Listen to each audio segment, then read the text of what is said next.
Welcome back to Uncut and welcome back to another movie review. Today we have a kind of movie that I don't typically tend to watch myself, and I think I've said this before. Yes. We have a musical. Shocking, I know. Shocking. So it's the one and only Wonka, which is the latest adaptation of the Roald Dahl. Roald I'm Dahl. pretty sure. Rolled with an L. Story Yeah. that everyone knows as like Charlie and the Chocolate Factory, the one with Johnny Depp, or the one many years ago before that. So there is different versions of this for sure. Mm-hmm. There is like books and everything, but this time we have Timothée Chalamet. Timothée? I think Very that's how fancy. he says it. He will always be Timothy to me. Timothy. So he is our one and only Wonka this time around. The younger version, the Yes. prequel version. Yeah, it's not a say. remake of the the Chocolate Factory with Charlie. Mm-hmm. It's a prequel of how he actually became a chocolatier in the big city. Mm-hmm. Yeah, this was directed by Paul King. Mm-hmm. Stars obviously Timothy, however you want to call it.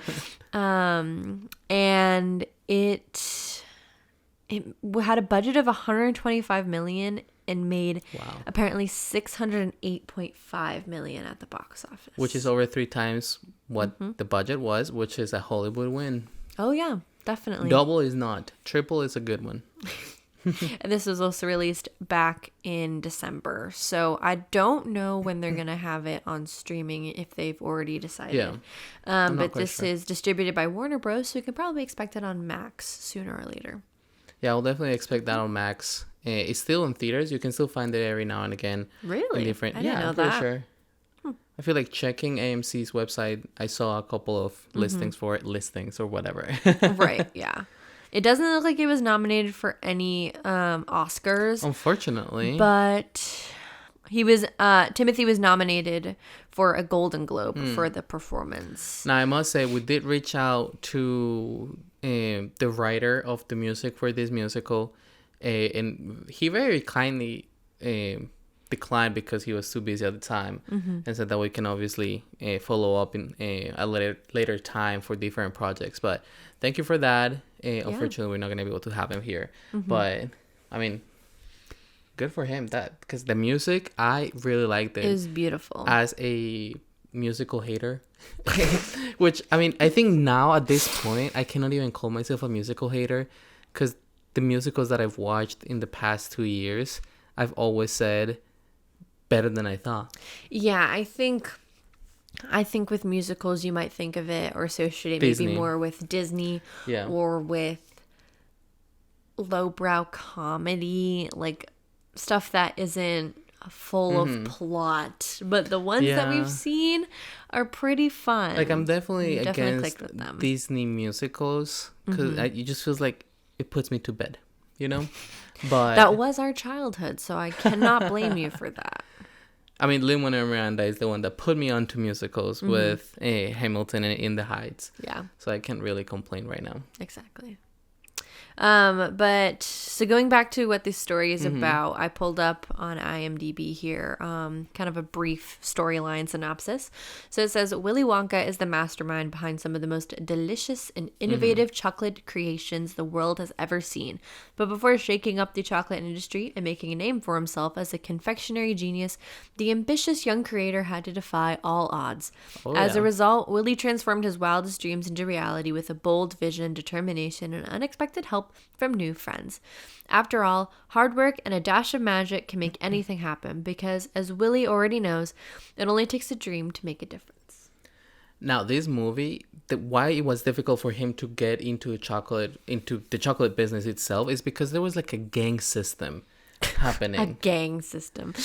It was like these mafia lords making him get into jail, be almost like kidnapped. This movie definitely has the hallmarks of ridiculous kid-friendly villainry. But it's it's not as dark as the previous movies for sure. Yeah, I don't think this would be the Johnny Depp version of Willy. This is the original Gene Wilder version. But if you think about it, Johnny Depp's version did not kill any kids. which is not something we can say about the original one. I'm pretty sure the kids full on died. That is a theory for another day. I don't think it's even a theory. Mean? I don't even think it's... What do you mean he killed the kids? You never saw them again. Yeah, you did at the very end of the movie. Yes. In the Johnny Depp, you did. Yeah, in the original, you saw them at the end too. I don't know. Anyways, one really interesting thing about this movie is that the other characters that were helping him throughout the whole story are not even mentioned at all in the original movie. Yeah, and I feel like, though, that's primarily because the original takes place so much in the future that Willy's known as like this genius, but you don't really know anything about him. Like about to retire. We're about to retire. So this is like, let's say 50, 60 years in the future. So of course these people are not going to be mentioned. I mean, I know the company, or I guess like the estate for Roald Dahl, helped on this film, so they probably encouraged a lot of it and approved a lot of it as well. And I think because of the time difference between this one and the last one, it's not that bad. It's not that bad.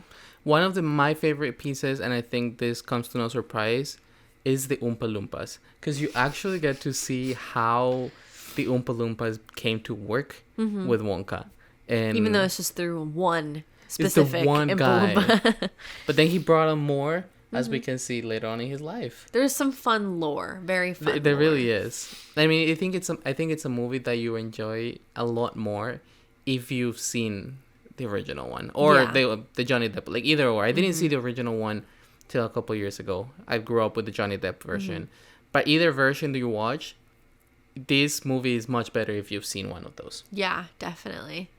And I feel like the chocolate creations in this one, they like ran with it, and I really appreciate it. There was so much magic, so much strangeness, like the flying thunder and lightning in a chocolate bar. Like they really like went the extra mile on some of the visual effects, which I appreciated. And really weirdly enough, this movie kind of humanizes Wonka a little bit more, because it's like the kid behind the monster, quote unquote. And he really is like a kid. He is. Not only does Timothy have a baby face, but in general, this is like, he has to be our age. Yeah. Or like a tad bit younger. And I don't know if I'm ashamed to say this or what, but this movie got me teary-eyed. Don't be ashamed. It got me teary-eyed. Don't be ashamed. At the end, with the chocolate bar that his mom gave him, I was like, damn. We were both a little like... They really got me with that one. Yeah. It definitely was very touching at the end, which is, I don't think either of us expected that at all. Definitely I think we were not. in for a very fun musical. We didn't expect to get something so heartwarming. Yeah, I wasn't super excited because it was a musical, but with the first two songs, I was already hooked. Yeah. I literally turned and looked at Kelly and I was like, I love this. This is so good. And I think, too, it didn't feel like a musical. No. In the sense of like other movie musicals where it's like they're like bursting into song and it feels really weird. There's only a couple of those. Yeah. Like the and it doesn't happen that much from there. Yeah. Like you're so ingrained in the plot that you don't even really realize that they're singing. I mean, it's a whimsical world as well. Yeah, that like helps as well. Yeah. You just get so into it where you kind of just like forget that there's all this other singing and dancing and choreography that was done in the movie as well. But we both really whimsical around Wonka is one of the craziest things, because in any of the movies that you watch of Willy Wonka, the two versions prior to this one, the world is more or less normal. There is no whimsicalness about it, except at the chocolate factory. In this one, it feels like everything is a bit more whimsical. Definitely. Yeah. The suspension of disbelief is a little interesting for this world. Like, I wonder how they try to justify it. But I think they did a better job in this establishing how people are interpreting the experiences that they're getting versus the original, where it's all so crazy. It feels more like science fiction.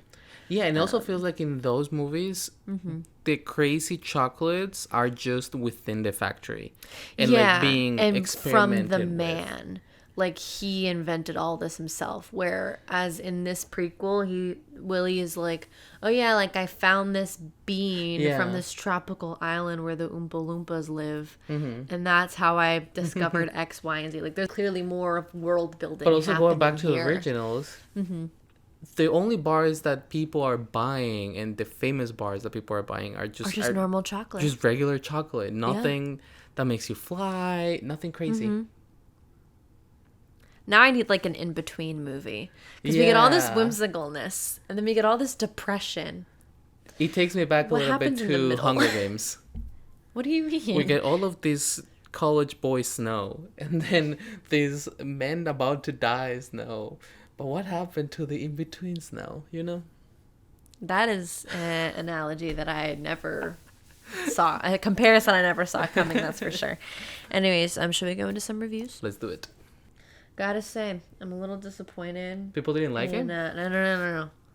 I'm a little disappointed on RogerEbert.com. I'm not saying their reviews are bad. I'm just saying that whoever's writing these reviews are going into so much technical detail that I scroll away immediately. I think Roger Ebert is also whimsical. Their reviews are all over the place sometimes. And I think more often than not, we don't agree with them. Agreed. Yeah. I was scrolling through and I was like, you're talking about every technical element in films that I just want your paragraphed opinion. I bet you right now. I don't have that anymore. I bet you right now that Roger Ebert loved Skinamarink. I would have to look that up. They're like cinema masterpiece. But we're not going to talk about Skinamarink today. So this first one is actually from The Times. You do know what I mean by that, right? Times. You don't know what I mean by that. What? Time magazine. Oh. There you go. I was thinking like the Globe. The Globe? New York Times. I don't know. I mean, this is just Time. Just Time. Yeah. As but a there concept. is a New York Times. Time as a concept. Like space. Cool. Okay. Shall we get into the review? Let's get into the review. I recall a highly intelligent but perhaps overly literal 6th grader classmate defending his stance with a sniff. People don't just spontaneously burst into song on the street. He was right, but also so wrong. Without musicals, the world would be much more miserable than it already is. They're one of the great joys of theater and film, but essential to loving them is also reserving the right to call out a desperate, overly calculated one when you see it. And the charm offensive that is Wonka toils way too hard for its meager pleasures. It may leave you feeling more worked over than invigorated. Wonka is carefully calibrated to bring joy, but do we want our joy to be something capable of being manipulated with buttons and knobs, with grand but somehow flat-looking sets, with musical numbers that stress the importance of dreams and wonder and friendship, yet fail to achieve little beyond reminding us how important those things are? We already know they're important. We want to feel their pulse, and Wonka gives us everything but that quiet, thrumming sensation. Just literally going right in that review. Oh my goodness. They're like, my classmate hated musicals, but I think musicals are amazing. But I also think he had a point. I mean, I don't really think there's much to say. I mean, like we said, it's whimsical for sure. Yeah. I really don't think that the sets were flat. If you do a side-by-side comparison between the factories we have seen from the previous films, these images, the colors within them are so much brighter, so much more fun, so much more indicative of the hopefulness that Willy has as a character. I don't think that they're flat at all. And the chocolate shop that he opened, gorgeous. The zoo was amazing.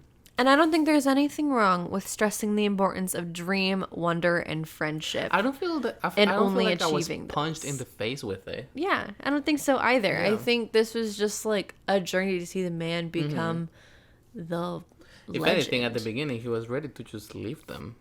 Yeah. Like, I'm just gonna go do my thing.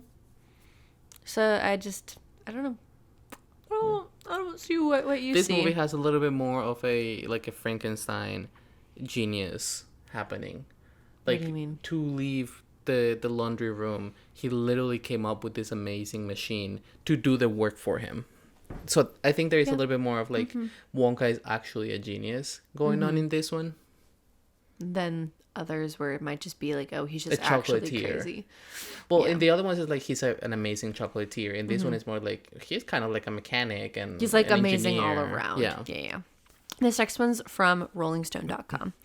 From the moment that Wonka steps off the ship and is liberated of his meager savings, that is a metropolis after all, you're whisked into a world of impeccable production design, well choreographed citizen dances, and high comic caricatures. The city is a bit like Dickensian.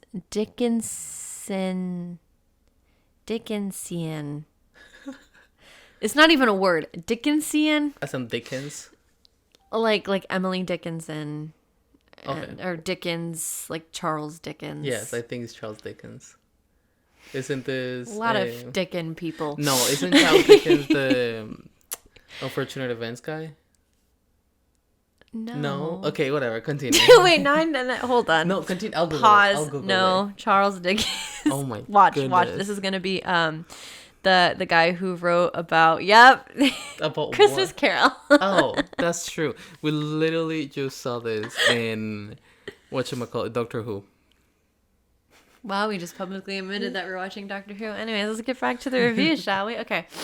The city is a bit like Dickensian London crossed with a pre-war Paris, but the busy assemblage of movement, musical numbers, color, and cosmic froth basically make this a cartoonish composite we'll call Kingstown.